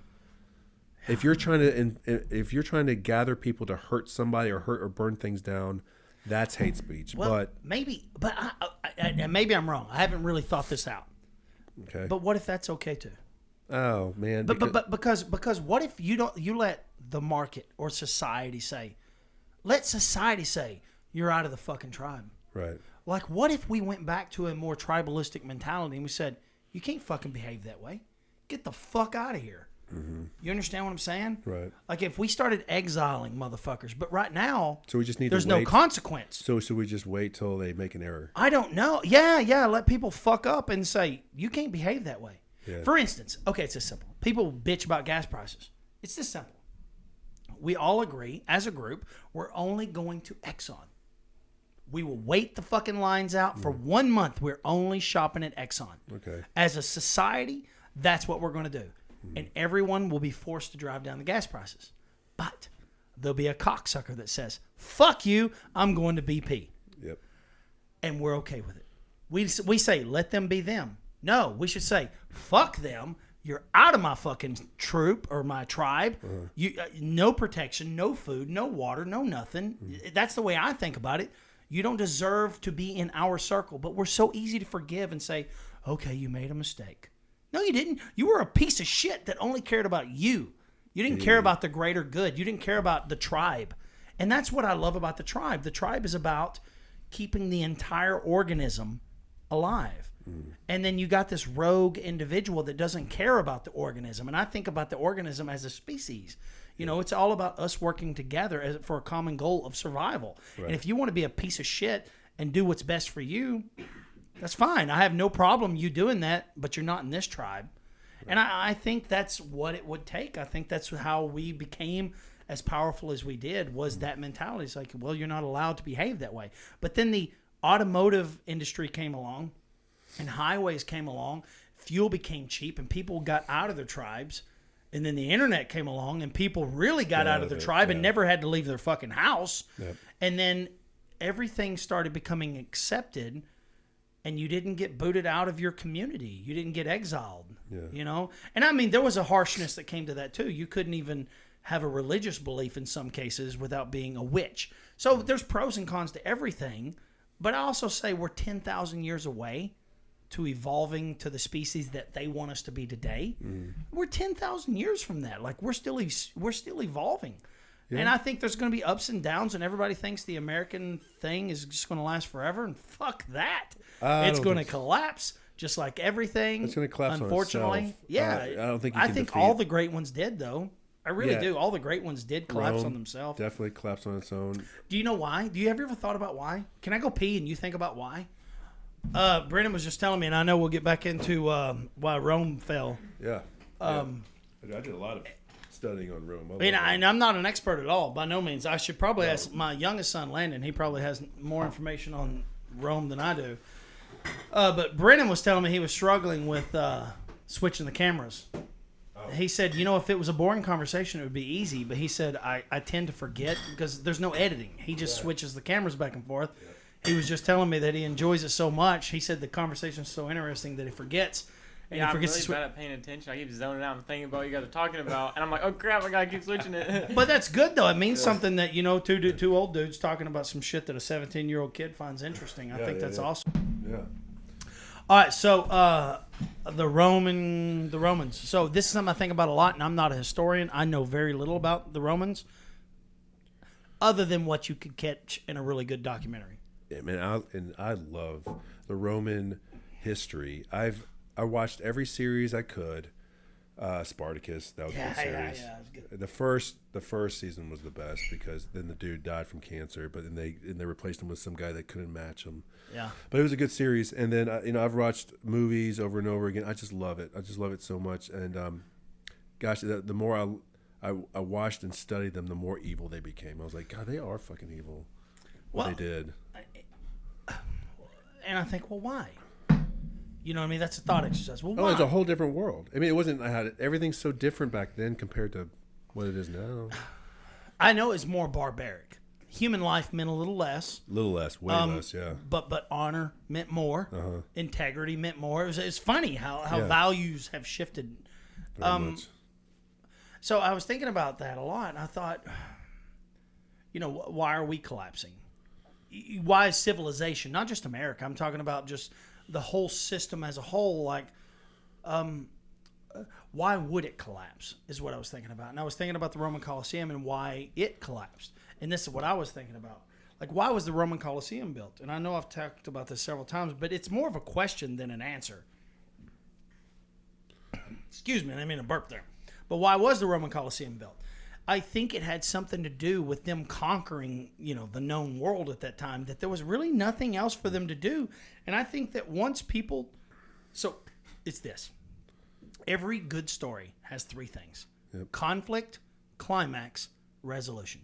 And you have to cycle through that over and over to keep a human being alive. Mm-hmm. If you don't have that in your life, you'll go to Facebook and create conflict just to get a climax for you'll create that cycle because that story needs to be told over and over. And as long as there's a war going on, the media is fucking happy. As soon as Trump bombed somebody, they were happy as shit. How fucking boring is the media now? They're like, we got no Trump. They're going to miss Trump even so CNN, much. I've seen a headline in CNN, is the media boring now that Biden's in? This is coming from CNN. So if there's a war, the fucking media is so happy because there's a conflict. Yep. There will be a climax, and I feel it too. I remember the first Iraq war. I remember being young. The news was different. I remember seeing the bombs going off, and I was just like, how stimulating that was. Yeah. Because that's that tribe in me. That's that tribalistic creature inside me. That hero that just wants to run across a battlefield. It's in my DNA that hasn't evolved out of me yet. Right. I'm still a fucking hairless monkey at that age. Yeah. You know what I mean? I'm still a monster inside, and I haven't evolved out of it. So anyways, I was thinking about the Romans, how they had conquered everybody, and I think that times were too good. I think once times get too good and you can get a cheeseburger anywhere for 99 cents, people start looking for things to have conflict. So I think the Romans are like, all right, we'll have gladiators. We'll have things. I think they gave people something to live through. A gladiator. I feel like with the history that I did read about, I feel like there was a direct reason for all of that.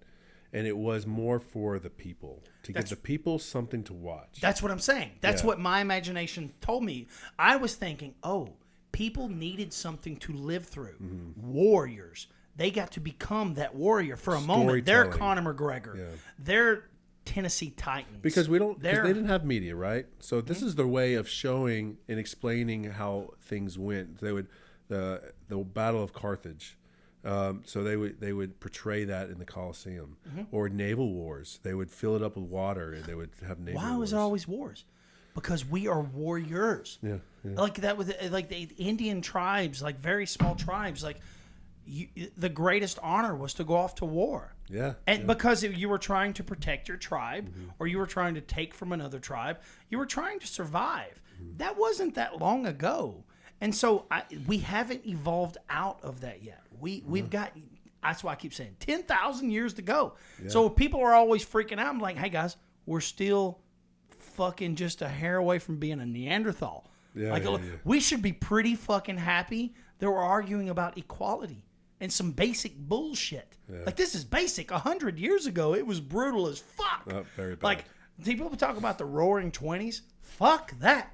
That was a miserable, miserable time. People don't realize those wigs that people wore, all the judges.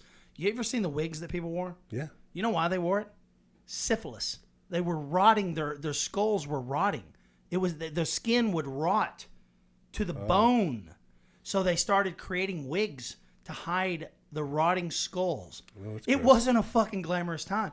It was a horrific time. Diseases, okay, so women would lose their noses.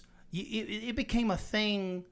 I guess it was syphilis too, but it became a point to where you could only be a member of the no nose groups, right? They would lose their fucking noses. Yeah. I mean, this was horrific times. We're not talking about that long ago. Right. And people want to glamorize it and think it was great. Fuck no, it wasn't great. Yeah. It wasn't great 50 years ago. The 1800s were something. The 40s were tough. Yeah. It was all tough. So, I mean, what we're living through now, I can leave right now. I don't have to leave.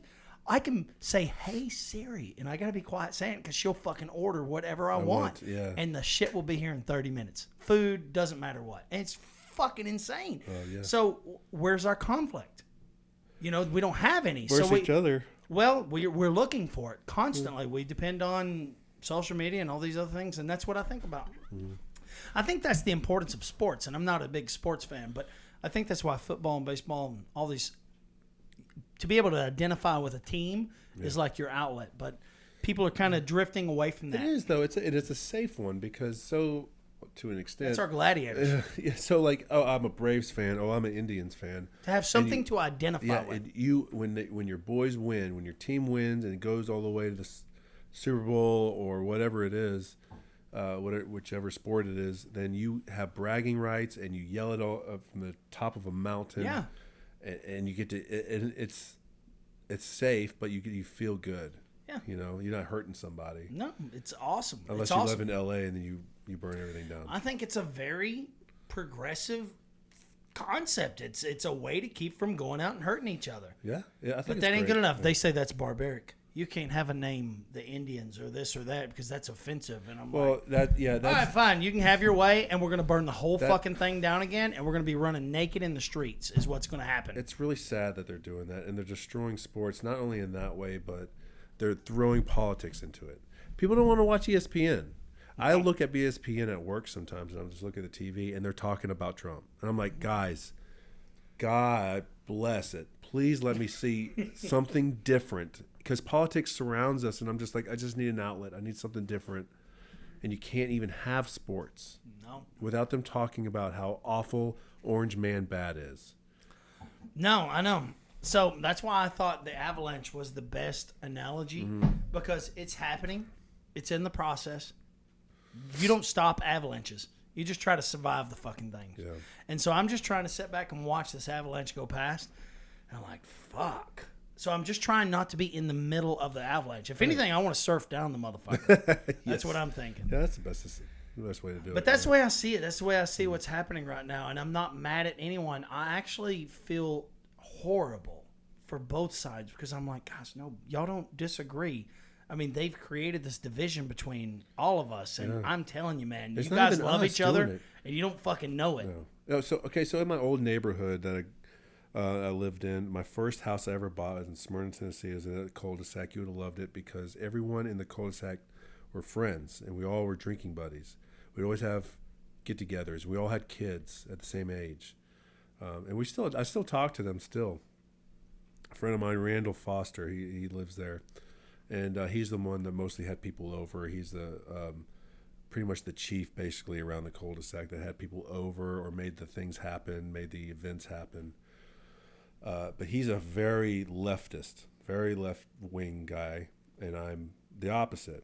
And I still call him or text him to talk. He's one of the guys that likes to filter over to my posts and say something stupid, and we bicker at each other. But I swear to you, I give him the most. I give him a kissy face, and I'm like, I love you, dude. I love you. Let's just keep politics somewhere else, man. But yeah, I still try to keep up with him and all of them. He's a good dude, really good guy. I think I identify with very right-leaning conservative values, and I think that I have progressive or left-leaning ideas. Mm-hmm. When I say that I don't believe in equality, right? You know what I mean? When it comes to equal outcome, I just don't believe in that stuff because it's just not a reality, and I'm just not going to invest in anything that's not real. I believe in equal opportunity. Okay. Fuck yeah, I give everybody a chance. But, hey, cream's going to ride to the top, and that's just the way it is. It's just the way it is. I mean, it's just the way the humans are built. Uh-huh. And I accept the fact that we're not equal. We were not born equal. Yeah. And that's just the way it is. We're not. No. We're not born with the same brain, the same interest. We're good at the things that we find. People measure intelligence in the wrong way, in my opinion. People think that people are smart that aren't smart. They may be educated. They may have a memory of a lot of things, but they're not intelligent. Too much education is not a good thing either. Well, it makes you an asshole. Yeah. Yeah, I agree. Pompous. You think you're something that you're not. You don't even know what the fuck you're talking about. Yeah. You're regurgitating something you've memorized that you don't understand. Right. You're not even giving a shit about anybody else and what they have to say. Yeah, and so our whole value system and education's all fucked up. Yeah. I was saying all that to say something else. I was on a fucking roll with it, though, I guess. You were. Yeah, no, it was good. I don't know where I was going with it. I'll just leave it alone. Okay. But, I was talking about the education system and all these things. I was on something. I don't even know where I was going. Doesn't even matter, I guess.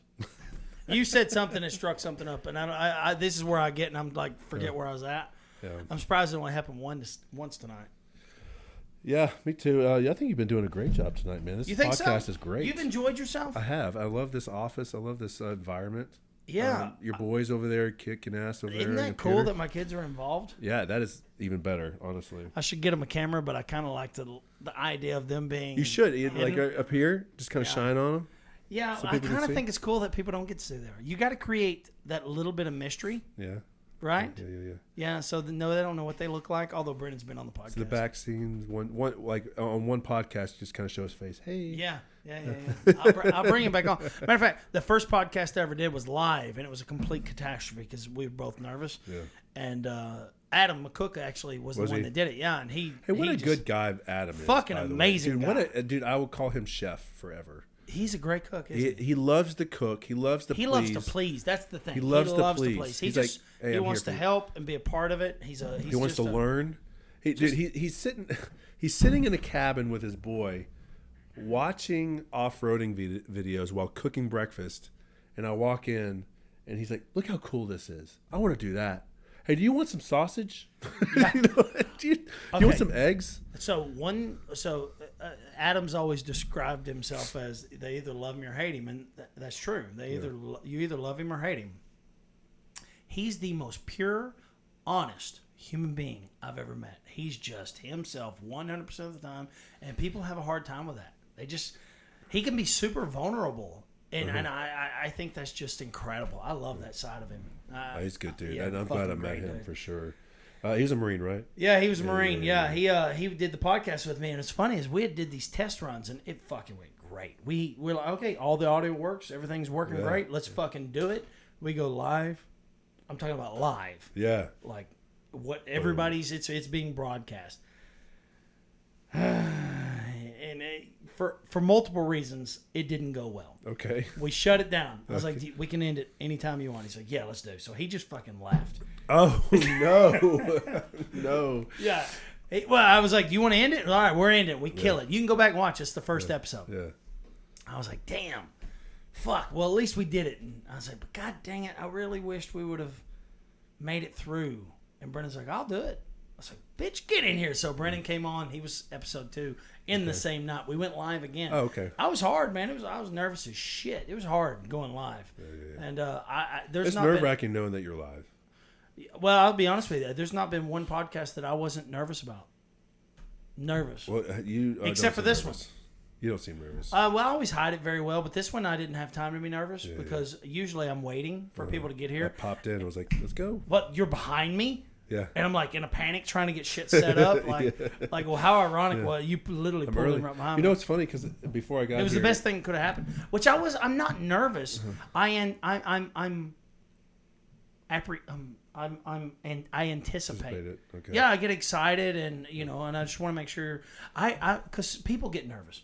You're probably the most confident that's ever been on because usually people get a little bit nervous and I can start to sense it and I start talking a lot.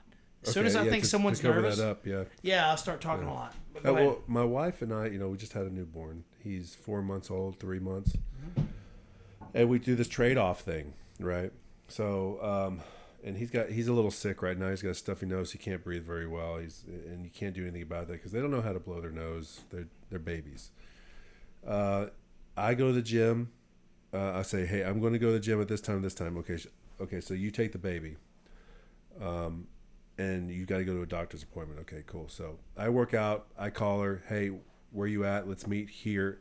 So we met at Dick's Sporting Goods. Traded the baby. I didn't take the diaper bag from her because I was like, you fed her. You fed him. You changed him.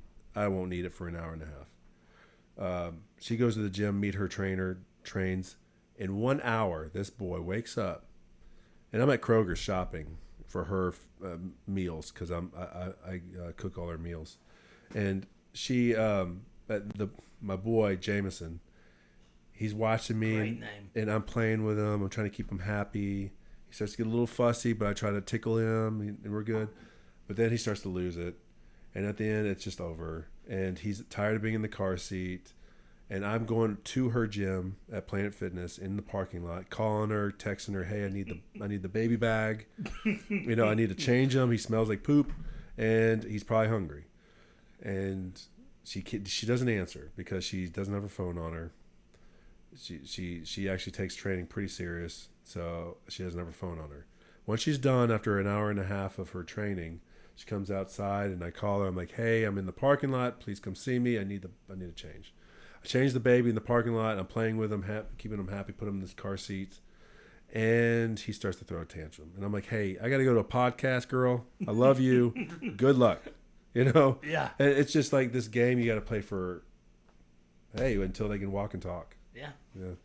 I got mine out quick. Well, no, I didn't. I guess I spaced all you guys out for 5 years. But I'm kind of old. I'm 44. Yeah, I'm 37. Yeah. I don't realize I'm a little older. And Not they're that all much. getting old. Not that much. No, I feel like I'm fucking 27.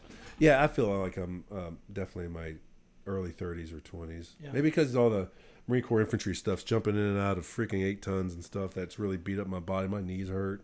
Well, I feel 50 sometimes. Well, every one of you guys are in some kind of fitness, and I've always hated it. Yeah. But yeah. I need something in my life. I really, really do. I had a trainer for about a year, and that was probably the best I ever felt. That and a good diet.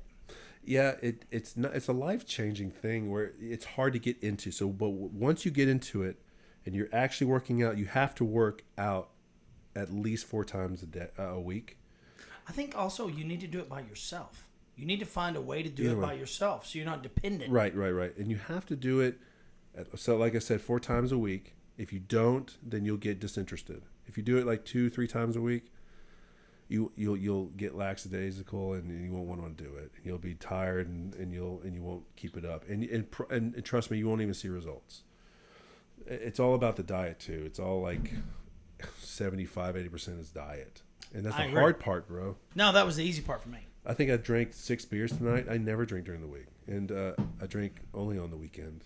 Well, I drink all the time, so maybe that's you live why a lot I'm happier fat. life than I do, probably. No, I don't think so. I don't know. I think I'm too dependent on it. But I lost. Well, I switched to whiskey. If I want to lose weight, I just switch to 100% whiskey, straight whiskey. Okay.